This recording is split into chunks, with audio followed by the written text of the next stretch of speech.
Sveiki, dar kartą visi susirinkę. Labai malonu jūs matyti, kad ir nedideliai tokioj patalpoj, bet Ariogala tai yra gimtos vietos. Aš augau Paliepiuose, tėvukas dirbo kolūkio pirmininku. Vyresnės kartos žmonės gal ir atsimena dar, Žentelis Jonas. Pačią mane paaukojo menam, kaip aš sakau, ir išvežė į Vilnių, bet mano širdis buvo ir bus čia, prie Dubysos. Kur išbraidytos pievos, kur žemuogių saujos surinktos, kur karklai išlaipioti, išlankstyti. Tai pats geriausias mano gyvenimo laikas. Atsiprašau už sentimentus, tikrai man pačiai netikėtai taip yra. Žodžiu taip, gyvenimas kartais iškrečia iš posų, paima ir prikrečia sterblę citrinų. Tai ką gyvenimas išmokė, kai jau citrinų daug stirbliai, tai aš tada imu ir sunkiu sultis ir darau limonadą. Limonadą pasisaldinį ir tada viskas išsisprendžia paprastai. Žodžiu ką, ko aš atvažiavau? Pakvietė Sigita, ačiū už idėją, ta idėja buvo puoselėta ilgai, turbūt apie porą metų, ar ne, kaip mes pradėjom kalbėti. Bet, kaip sako, mano gyvenimas klostėsi taip, kad dėliojosi, vystėsi veikla, Sūnėnas pakvietė į Gerų naujienų televiziją irgi visai netikėtai, nes pati norėjau įrašyti porą video ir tiesiog taip atsitiko, kad jisai parodė kolegom ir paprašė, sako, mums reikia tavęs, mums reikia tavo žinių laidos. Ir taip aš atsidūriau Gerų naujienų televizijoje ir jau laida Žalias skonis, kas turit prieimą internete, prašom pasižiūrėkit, Žalias skonis taip ir vadinasi. Tai tenais daug informacijos, daug paprastų receptų. Kas nutiko mano gyvenime? Kaip aš atsidūriau šitoj padėtyje su tokia mityba, kaip aš dabar maitinuosi. Žaliavalgiška mityba, tai buvo kažkada labai seniai, 2004, kai aš pirmą kartą išgirdau apie tai, nes gyvendama Jungtinėse valstijose su 2 dukrom, tikrai buvo labai sudėtinga, sveikata pradėjo šlubuoti, aš pradėjau ieškoti išeities, aš ją radau. Vieną naktį negalėjau miegoti ir tiesiog junginėjau kanalus. Ir pasitaikė keletą sakinių, kurie patraukė mano dėmesį. Ir tai buvo pieno produktai. Apie pieno produktus aš buvau girdėjus, bet niekada didelio dėmesio nekreipiau, atsiprašau. Bet tai, ką aš išgirdau, iš tikrųjų prikaustė mane, nes Kerin Kalabres, kuri turėjo garbės ir progos dirbti ir mokytis iš pačios Ann Wigmore, o jeigu jūs žinot, Ann Wigmore buvo žaliavalgystės pradininkė, ir pati išsigydė gangrenuojančias kojas ir tokiu būdu išvengė operacijos. Ir po to jinai vystė sistemą ir, kaip sako, iš ten kilo mityba gyvų maistu, ką amerikonai vadina raw. Raw tai yra žaliavalgiška mityba. Bet Kerin Kalabres, tie sakiniai, aš tiesiog klausiau ir galvoju, kaip čia yra. Iškart nežinau, kaip aš jaučiuosi, atrodė tiesiog, kalba man ir aš galvoju, jeigu aš tą išspręsiu, ką jinai dabar sako, aš tikrai susitvarkysiu savo sveikatos visus iššūkius. Taip ir buvo, žinokit, paskui pasitaikė man protokolas, 3 mėnesių protokolas, 90 dienų aš geriau tik tai sultis, aš atsisakiau visokio ir bet kokio maisto, kas man buvo įprasta, ir aš pasiryžau ir po 4 litrus reikėdavo išgerti vien tik tai sulčių. Ir aš galvojau, iš pradžių buvo baisu, nežinojau, nemokėjau, galvojau, kaip aš ištversiu, būsiu alkana ir panašiai, bet mano pačios nuostabai litrą išgerti būdavo labai sudėtinga, nes tai yra gyvas kalorijos ir maistas ir medžiagos, tai yra gyvas produktas, ką labai sunku suprasti žmonėm, kurie maitinasi termiškai apdorota, tradicinė, sakysim, mityba.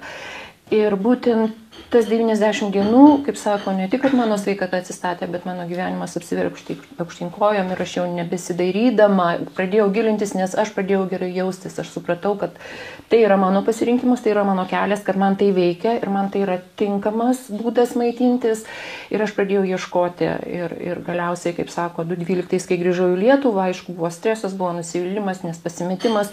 Amerikoje yra tik tai karšta ir šalta, žiema ir vasara, tokio pereinamo laikotarpio pavasaris ir ruduo, tokį grožį, kokį mes turim čia. Labą vakarą, prašom. Tokį grožį, kokį turime čia 4 metų laikus. Tikrai, kaip sako, man reikėjo truputį laiko, kol aš perpratau, kol aš susiradau produktus, kol aš radau būdą. Ir kaip sako, kol aš pati prisiderinau ir prisitaikiau, kaip man toliau maitintis, visko buvo, bet dabar aš vėl grįžtu į ritmą, vėl į vėžes įsivažiuoju ir už tai ta žaliavalgystė automatiškai, kadangi 4 metų laikai perėjo į mitybą gyvų maistų. Kas yra gyvas maistas? Pirmiausia, tai yra daigai. Aš jums parodysiu papelėkis. Čia yra liucerna daiginta. Čia yra visiškai gyvas maistas. Tai yra sėklelės išmirkytos ir jos dygsta stiklainyje. Aš turiu tokį paprasčiausiai užuolaidos gabalėlį, tokį jisai jau ir parudavęs, nes visą laiką uždengi stiklainį, uždedi gumelę ir tiesiog skalauji, verti, nuvarva ir jos dygsta stiklainyje. Labai paprastas principas, labai lengvas metodas. Tai yra gyvas maistas, saulėgrąžų daigai, bet kokie kitokie daigai. Vienu žodžiu, visa tai, kas yra gyva, kas nubunda natūraliai gamtoj, arba stiklainiuose šitai pažadinti, yra gyvas maistas. Be viso to fermentuotas visas maistas. Tai yra, sakysim, fermentacija ir rauginimas yra 2 skirtingi procesai. Paaiškinti aš jums tiksliai dabar negalėsiu, nes pati dar esu tyrinėjimuose ir ieškojimuose, bet tai, ką aš matau, kaip rūksta ir kaip fermentuojasi, tai yra 2 skirtingi procesai ir skirtingas galutinis rezultatas. Reiškia, marinavimas yra vienas dalykas, kad yra agurką, paimkim, ar ne, arba raugintą kopūstą. Ir jeigu jis raugtas, gali būti raugtas obuolys, burokėlis. Na, žodžiu, visą ką, bet kurią šakninę daržovę jūs galite surauginti, sufermentuoti, ar ne. Tai taip pat gyvas maistas. Kodėl jis gyvas? Todėl, kad yra bakterijos, kurios tą procesą palaiko ir jos visą laiką dauginasi tame. O mūsų žarnyne šitų gerųjų bakterijų labai trūksta. Nuo streso, nuo oro, nuo negero vandens, nuo nekokybiško maisto. Aš nenoriu jūsų gąsdinti, prašom užeikit. Aš nenoriu jūsų gąsdinti, nepriimkit tiesiogiai, tiesiog aš dalinuosi tai, kuo aš gyvenu, kaip sako, kaip aš maitinuosi. O pasirinkimas yra visiškai individualus kiekvieno žmogaus, todėl kad pasakyti, žmonės sako, žaliavalgystė tai yra panacėja nuo visų lygų. Aš visiškai nesutinku su tuo, todėl kad netgi ir žaliavalgiai serga ir žaliavalgiai miršta lygiai taip pat sėkmingai kaip ir visi. Mes žmonės atėjom, gyvenam ir išeisim ir nieko su tuo negali padaryti. Bet apie ką kalba eina? Eina apie gyvenimo kokybę. Jeigu mes jaučiame sveiki, energingi, jeigu mums neskauda sąnarių ir jeigu žmogus sugeba, kaip sako, kurti ir save realizuoti, viskas, ko reikia, viskas, bent aš taip matau ir taip suprantu, iš tikrųjų taip stengiuosi gyventi ir visom tom mintim, tom teorijom ir praktikom aš dalinuosi. Žinokit, aš galiu kalbėti be galo, be krašto, bet aš dabar tik tai pati pamačiau, kiek aš daug norėjau ir kiek aš daug atsivežiau. Mes pradėsim degustaciją. Jeigu kils klausimų, aš žinau, kad jūs turite klausimų, jūs galite klausinėti. Pirmiausia, taip, gyvas maistas, kas tai yra? Tai yra veganinė mityba, jokių gyvulinės kilmės produktų, nei pieno, nei mėsos, nei sūrių, nei, žodžiu. Ir dar aš noriu, žmonės sako, aš vegetaras, aš nevalgau mėsos. Tai, kad jūs nevalgo, aš nesakau jūs, sąlyginai, ar ne? Tai, kad žmogus nevalgo mėsos, jis nėra vegetaras. Vegetaras ir veganas, tiek viena, tiek kita grupė žmonių, jie nevalgo gyvulinės kilmės produktų. Veganai prie viso to ne tik, kad nevalgo, bet jie nenešioja nieko, kas yra, sakysim, vilna, oda ar dar kažkas panašaus. Bet kadangi žmonės ieško, bando prisitaikyti, tai ta vegetarystė dar skirstosi į lakto, ten, vienu žodžiu, atšakos, atšakėlės ir taip toliau. Ir aš nesiginčiu, bet, sakysim, aš visada stengiuosi išlaikyti rėmus ir ribas. Vegetarystė, veganystė, o paskui jau ten gali atsišakoti, nes kiekvieną kartą aiškinti, kad aš veganas, bet aš valgau tą arba darau aną. Suprantat, nes ir veganystė yra mitybos būdas ir yra gyvenimo filosofija. Ir, sakysim, veganai nebūtinai, kurie nevalgo pieno ar iš viso gyvulinės kilmės produktų, nebūtinai yra sveiki žmonės, nebūtinai maitinasi sveikai. Kas yra sveikai? Pirmiausia, nesveika, kai mes per daug valgom, mes visi tą darom. Ir čia yra nuovargis, čia yra įpročiai, čia yra tradicijos, čia yra psichologiniai aspektai mūsų. Mes tokie, mes esam gyvitvariniai ir keičiam būsenas, norim išgauti geresnę būseną. Ir vienas suvalgo plytelę šokolado, pasijunta geriau, kitas kavos puodelio ryte negali atsisakyti, nes jam tai yra prie viso to, ką jisai, kaip sako, kaip jisai gyvena, kaip jisai maitinasi, jam tai yra dar priedas, tai yra džiugesys. Reiškia, mes turėtume išmokti, jeigu tikrai norime sveikai gyventi, nes mes ne vien kaulai, raumenys, kraujas ir limfa. Mes esam daugialypės, daugiasluoksnės būtybės ir čia nieko jau dabar nestebina žodis ten čakras, sakysim, ar ne, ar energetiniai kanalai ir taip toliau ir panašiai, bet ne šio vakaro tema. Tai žodžiu, tokia biski ir padrika, bet iš to aš tik noriu paliesti keletą tokių atraminių taškų, kad jūs patys pradėtumėt galvoti, kas jūs domina, ką jūs norite išgirsti, kokie klausimai ir jeigu yra norinčių pradėti, galėsim pakalbėti truputį, kaip pradėti, nes, pavyzdžiui, aš sakiau, aš kaip pradėjau drąsiškai, tai buvo 3 mėnesiai ir nukirtau ir daugiau nesigręžiojau ir man taip tinka. Bet nebuvo taip, kad per naktį aš suvokiau ir supratau ir paieškos, ir pastoviai ir dabar mokinuosi, nes tai čia suskausta, tai tas negerai, tai anas nebetinka, nes vystomės, visi vystomės ir dvasiškai, ir kūne vystomės. Ir, sakysim, niekam nepaslaptis, kad mūsų organai, oda, kaulai, viskas atsinaujina. Viskas atsinaujina. Ir jeigu, sakysim, norint pastatyti gerą namą, kaip 3 paršiukai, aš sakau, iš šiaudų, iš vytelių ir iš plytų, ar ne, lygiai tą patį mes galim savo kūnui duoti maistinės medžiagas, kokybiškas medžiagas, nemaišant, ir galim valgyti, kas pakliuvo, kas yra, kaip įpratę, negalvodami. Ir tada jau mūsų organizmas tikrai turės ir įsisavinti, ir suvirškinti, ir pašalinti, ir kaip sako, ir palaidoti tas atliekas, kurių nebeįmanoma pašalinti. Už tai, kaip sako, moteris celiulitas. Tai yra riebalinis sluoksnis po oda, kur yra suslėpti toksinai. Ir atsiranda duobutės, celiulitas, sako, masažuok. Ką ten primasažuosi? Kur ten išmasažuosi tuos visus? Kur jie dings vėl atgal į organizmą, suprantat? Čia dar vienas labai svarbus aspektas. Norint pradėti sveikai maitintis, norint iš vis kažką keisti savo gyvenime, iš tikrųjų reikia pirmiausia susirūpinti mitybą. Kokios dažniausios klaidos? Termiškai apdoroto maisto. Mes nemokam derinti. Mes valgom mėsą su bulvėm, su duona ir su padažu. Ir jeigu daržovė ten kokia nors, ten agurkas ar kopūstas, tai yra labai gerai. Jeigu jūs vieną dalyką pakeisit, mėsą valgysit tik su daržovėm, jūsų sveikata žymiai pagerės. Bulvių stenkitės nevalgyti. Kuo mažiau krakmolo, tuo lengviau organizmui. Tokie paprasti elementarūs dalykai, ar ne? Arba suvalgom sriubą, tada mėsą, paskui dar ir desertą. Desertas turėtų balbus. Tai, kas saldu, kas lengviausiai įsisavinam, greitai įeina ir išeina, turi pirmiausia būti valgoma. Žiūrėkit, vaikai ką daro. Išalko, nori saldaus, ar ne? Negalima pietus palaukti dar 10 minučių. Ir prasideda. O jeigu duoti jam suvalgyti, kad ir vaisių, kol jau viskas bus paruošta, jis ateis, organizmas bus pasiruošęs, vaisius įeis ir išeis, ar ne, ir jau bus vieta mėsai. Čia elementarūs dalykai, apie kuriuos mes negalvojam, nes mes taip išmokyti taip. Ir čia yra kiekvieno individo, kiekvieno asmeniškai žmogaus pareiga pasirūpinti savo mitybą. Tiesiog skaitykim, ieškokim, nagrinėkim. Ir tų koncepcijų, teorijų, bet žinokit, kaip aš išmokau, aš viską tikrinu. Kažkas naujo atėjo ir aš visada pasirinku 3, 4, net 5 kartais šaltinius ir aš stengiuosi kuo daugiau rinktis tuos, kurie vienas kitam prieštarauja. Tada gali įsiskaityti vieno nuomonę, kito ir logiškai padaryti bendras išvadas. Čia tas gabalėlis čia ir jie sutinka. Ir tada aš pasiemu ir tikrinu, jeigu man veikia, aš tada dalinuosi. Aš padariau tą ir man pasisekė. Nepasisekė, išbandyti, nebijoti bandyti, žinokit.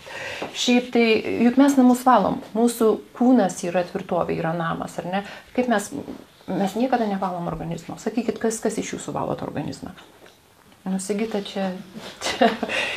Kodėl? Paprasčiausiai, žinokit, labai būdavo pasnikas, vanduo ir duona, ar ne? Juk sezoniškumo, kai laikosi, būdavo rudenį, žiemą, prisilaiko nuo mėsos, pavasarį, užgavėnės, vėl vasarą. Suprantat, mes labai atitolę nuo tų pagrindų, nuo tų pamatų, nuo tų šaknų, kurių mes esam mūsų šaknys, ar ne? Ir jeigu mes jų nebeturime, mes pasiklydę, mes kenčiam, iš tikrųjų kenčiam ir fizikoje, ir dvasioje, ir psichologiškai. Tai ką aš siūlau, žinokit, pradėkit į savaitę kartą, vieną dieną, 24 valandas leiskit savo kūnui pailsėti. Gerkit vandenų, pailsėkite, skaitykit knygas, su nieko nebendraukit, išjunkit kompiuterius, televizorius, bet švęskit, vieną dieną švęskit, dirbat visą savaitę, visi dirba juodai, negražu žodis, bet tikrai mes visi ariam, mes visi dirbam, kad tik išgyventume. Tai leiskit savo organizmui pailsėti. Ir tai po pusmečio jau galėsit žiūrėti, matysit skirtumą, suprantat? Paderinkit produktus, nevalgykit stresuodami, nevalgykit nuvargę. Tokie paprasti maži dalykėliai, bet jie iš tikrųjų su laiku atneša labai gerus rezultatus, žinokit. Tiesiog palengvėja gyvenimas, geresnė sveikata, mažiau depresijos, daugiau, kaip sako, energijos. Ir tie dalykai pamažu. Viskas, baigiau. Dabar degustuosim. Aš gyvulinės kilmės pieną pakeičiau migdolų pienu, riešutiniu pienu. Dabar man reikės pagalbos. Puodelius turit, lėkštutes, kas turit savo indėlius, naudokitės. Kas turit, prašau, o tie, kas neturi, aš ne todėl, kad, kaip sako, man gaila, bet aš nemėgstu labai teršti gamtos, nes nesigitėlė, bet aš... Ne, tai kaip sako... Labai skanu, čia litrą gali išgerti. Kiek galima? Įpratus galima gerti. Aš padariau tokį koncentruotesnį, nes kad pajustumėt skonį, kad žinotumėt, galima skiesti, galima daugiau. Aš tokį pieną geriu, kai užsimanau, man ateina pieno laikas, tai aš tada sako. Čia yra mirkytų migdolų. Migdolus reikia mirkyti. Galit, bet vėlgi, suprantat, gyvas maistas, o kava karšta, pilti į karštą vandenį, nebent į pravėsusią kavą, sako irgi. Tai migdolai yra mirkomi vieni iš riešutų, kurie mirkomi ilgiausiai ir reikia mirkyti 24 valandas, perplaunant, kas 6-8 valandas. Vandenį mirkyti? Prašau, vandenį, taip, šaltam vandenį, gerai, bet vėlgi žiūrėkit, reiškia, bet kokie riešutai pramonės būdų gaminami riešutai ir platinami riešutai, jie yra arba švitinami, arba kaitinami tam tikrose sąlygose. Ir tai nėra pats geriausias variantas. Jūs žinot, kad kaip sako, parduotuvėse pas mus yra du dalykai, yra šiukšlių maišai, yra šiukšlės tie maišam. Aš atsiprašau, tai yra realybė, norit tikėkit, norit ne. Ir galbūt eisit į parduotuvę ir imsit nuo lentynos ir susimastysit ir perskaitysit etiketę. Etiketė taip, jeigu yra pavadinimas, kurio jūsų liežuvis skaitant neapsiverčia ištarti, neimkit, tai ne maistas. Suprantat? Ir vaikus reikia šitaip mokyti ir patiems reikia atidžiai žiūrėti, ką mes vis tik tai dedam. Mes nesam tarakonai, nesam žiurkiukai, kad va šitaip nuodytume save. Nu, ir vėlgi sąmoningumas. Tai dabar žiūrėkit, šitokį pienelį, reiškia, jį galima gardinti. Tai yra pats natūraliausias, pats paprasčiausias. Dabar aš supilsiu į Vitamix, supilsiu likusią dalį ir įdėsiu keletą datulių, įpilsiu šlakelį vanilės ir jūs pajusit, koks yra skirtumas. Sako, vaikai nemėgsta. Kai mamytė man sako, kad vaikai nevalgo žalėsių arba negeria migdolų pieno, aš sakau, ką mamytė iš tikrųjų sako, kad mamytė nemėgsta daržovių, kad mamytė nevalgo. Nes vaikai tai yra mūsų beždžioniukai, tai yra mūsų veidrodukai, tai mūsų atspindžiai. Jie, kaip sako, mes galim, kalbam, darom, o vis tiek jie iš paskos eina ir mėgdžioja ir pasižiūrėkit. Vat geriausias pavyzdys yra YouTube'e plaukioja toksai video, kur, reiškia, tėveliai matyt mokina žmonės daryti dirbtinį kvėpavimą ir manekenas guli ir vaikutis vos paeina ir jisai ką daro, jisai daro dirbtinį kvėpavimą. Jis dar nekalba, o jis jau daro dirbtinį kvėpavimą. Va, ką aš norėjau pasakyti, jeigu mamytė valgo daržovės, vaikas valgys daržovės. Labai retas, kuris nevalgys. Vaikams žinot, ką reikia tekstūrą atitaikyti ir skonį, nes, pavyzdžiui, žirnelių tyrę padarykit, sutrinkit tvirtus žirnelius. Ir patys nelabai mėgstat valgyti, ar ne? Tai kodėl norėtų, kad vaikas valgytų? Tiesiog būkim nuoširdūs ir dalinkime su vaikais tuo, ką patys turim. Tai dabar taip dar... Kas turi stiprią ranką? Jau, viskas. Ačiū. Viskas. Taip, likusi aš dabar pilu.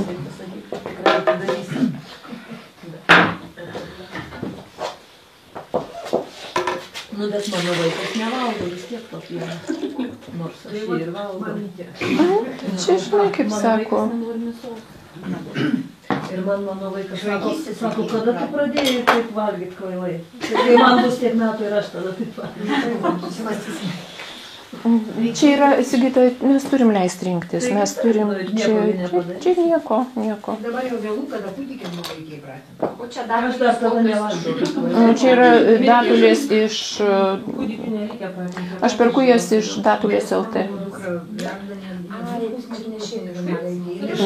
Ne, datulės.lt atsisunčiau aš. O tos visus migdolus? Aš turiu Vilniui turgui turiu šaltinį, tai kol kas yra geriausi, bet visumoje tai aš siunčiausi iš Jungtinių valstijų. Bet šiaip kitur tai nėra, tikrai? Nėra. Dabar internete pasirodė, bet reikia pirkti šitą mažiausiai 3 kg. Tai reikia kooperuotis. Reikia kooperuotis. Neseniai atradau, bet tik taip bijau pavadinimą pasakyti. Atveža iki Kauno vilniečiai. ir Kaune gauna, tai viską. Šitą, bet jau jie irgi gauna, bet jie pokais pardavinėja. Vanilė, kaip aš darau, aš niekad neperku spiritinės, ta prasme, kad nepadauginčiau. Ne, aš tiesiog turėjau pupelių, aš ieškau pupelių nusipirkti ir jas į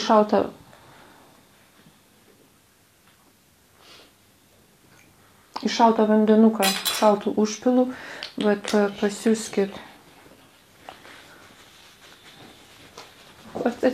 Pavostykit, kad žinotumėt, nes iš tikrųjų ir kvapas skiriasi, ir kokybė. Taip, ir va tada aš dar įdėsiu serbentų, turiu šaldytų juodų serbentų. Kaip daromi kokteiliai, labai paprastai. Šaldyti čia šitie buvo. Labai paprastai.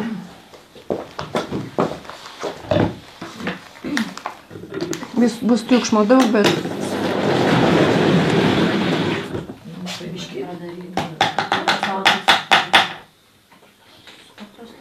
Nu va, Sigitėlė, pasidalinkit, papilstyk. Į tuos pačius įeini tą patį pienelį, čiagi.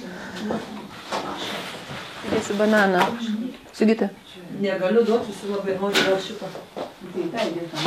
Dėk, aš dar suplakstę. Dar kitoks bus. Taip, proporcijas ir produktų sudėti. Principas yra labai paprastas. Jeigu jūs darot bet kokį kokteilį, visada imkite 2-3 bazinius produktus. Kas yra bazinis produktas? Pavyzdžiui, žalio kokteilio arba žalių sulčių bazinis produktas visada bus salieras. Mat visada salieras bus, žalios obuolys ir agurkas, o paskui petražolės gali būti, žodžiu, kad kalendro daug naudokit. Yra neįprasti prieskoniai, žmonės nepratę, bet pamažu, žinokit, organizmas susidoroja, įpranta ir paskui jau norisi labai.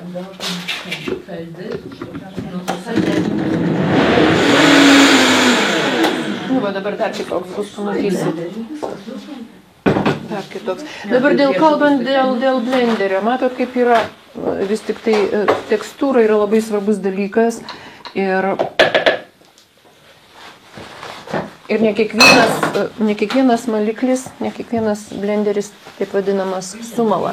Ir sako žmonės, mano blenderis galingas, negalingume esmė yra peiliukuose, peiliukų formoje. Jeigu peiliukai yra gerai išlenkti, tai jie sumala viską ir bet ką. Ir tada yra skanu. Taip. Kodėl ląstelieną reikia traiškyti? Ląsteliena, jinai toks dalykas, kad mūsų organizme brinksta.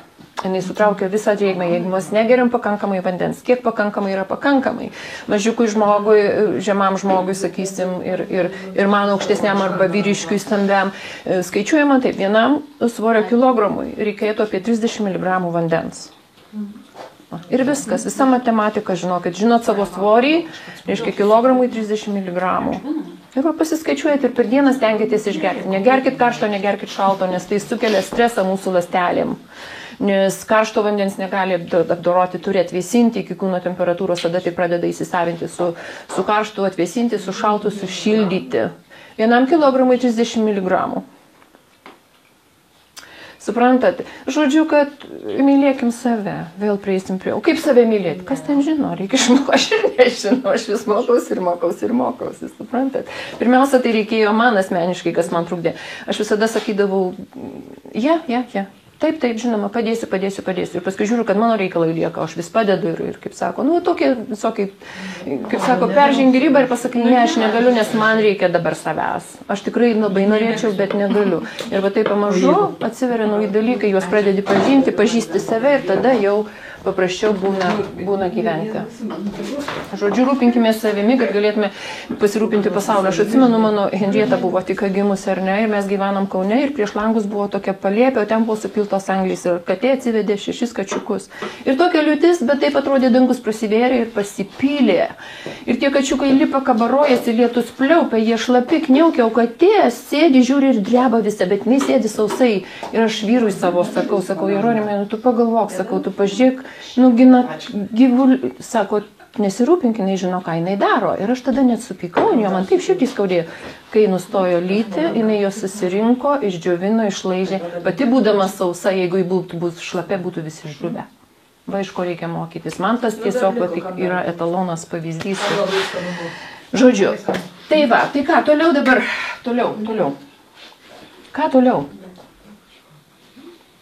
Apie pieną pakalbėjom, ar ne? Pieną galima pakeisti, matot, paragavot saldėsių. Kodėl pradėjau nuo saldėsių? Dėl to, kad, kaip sako, šitie lengviausiai, taip, iki kol aš pakalbėsiu ir prieisim prie rimtesnių dalykų, jau jūsų skrandeliai bus pasiruošę, kad nebūtų, kaip sako, didelių reikalų ir bėdų. Taip, būtinai. Sako, žoliovalgiai valgo vien tik žolėsius, vien tik žolę, vien tik salotas. Netiesa, dabar žiūrėkit, paimsim, padarysim, ką mes padarysim. Aš turiu cukinijų ir mes padarysim cukinijų makaronus. Cukinijų makaronus.